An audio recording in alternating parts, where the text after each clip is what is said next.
All right, the return of Koji Kawamoto. Good to see Good you. morning. Glad you're here. Yes. Dan Telleen, Good morning. owner of Carrots Jewelry, the working studio gallery located right at the, kind of right out the steps from the west exit to the Vail parking garage to the east of Solaris. Thanks for being in here, you guys. Good to see you again.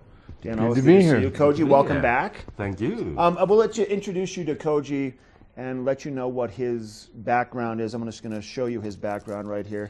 This, from what I understand, is quite the conversation piece. And I'm not well versed in pearl etiquette, but from what I understand, Koji and Dan, this is quite a unique piece of jewelry, and you are the pearl expert. That's what your whole background is. So tell us where you're from and how you got involved with this, and then we'll get into the beauty of this. Yes. So I was born and raised in Mie Prefecture, Japan. So where Mr. Mikimoto started this whole thing. And so using Akoya oyster. So Akoya is in Japan. That's an oyster, name of the oyster. And then Akoya pearls out of Akoya oysters. And then we started sending our technicians to France, Polynesia, Australia, the Philippines, and now using a bigger oyster. And So when bigger Koji pearls are coming says out. we're in his hometown where Mikimoto started the whole thing, he means the cultured pearl industry. Okay. Before that, there were natural pearls. They were really rare, and royalty wore them, the richest wore them. But once the pearl was cultivated and they became more abundant, then they could be afforded by all. Now we can all enjoy pearls. Now, I want to, so Akoya is only one type of pearl. Yeah, that's Obviously. The name That's of the from oyster. Japan. The name of the oyster. So Yes. we were looking at this off camera, and Dan was asking you if there were any Akoyas on here, and you Yes. found one.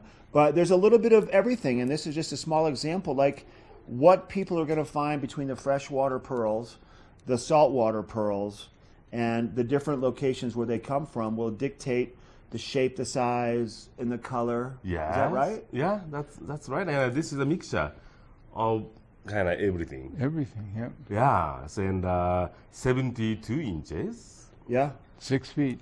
Yeah.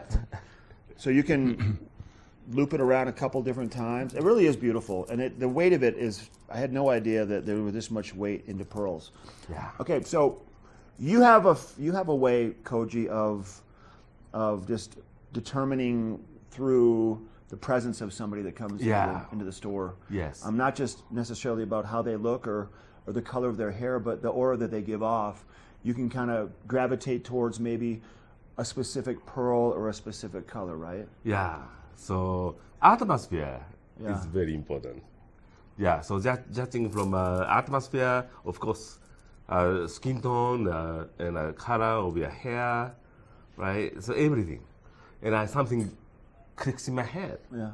And It's like not everybody would want to wear a 6 foot long strand of No, mix. but for the right people, But there's yeah. nothing better. Yeah. Okay, so you're Absolutely. here through Yes. the weekend, is that correct? Yes. Okay, and you're going to be with Dan, and you have a massive display of lots of your different pearls, and then when you leave after Sunday, you're going to still have some of his stuff Yeah. around all the time. Okay. Yeah, that's right. And you never see this many, right? Different Yeah. color and variety. Never. So that's a great opportunity. Stop by and find- see you. yeah, what a to great find out. idea for Easter. Good to see you, Koji. Yeah, Thanks for coming very once nice to again. see you. Dan? Always a pleasure to see you, too. Good to see you. All right, Dan and Koji, stop by Carrots. Check out Koji's collection. He's here through Sunday. We have more of the show coming up. We'll be checking in with Maddie and also Ashley over at Keystone.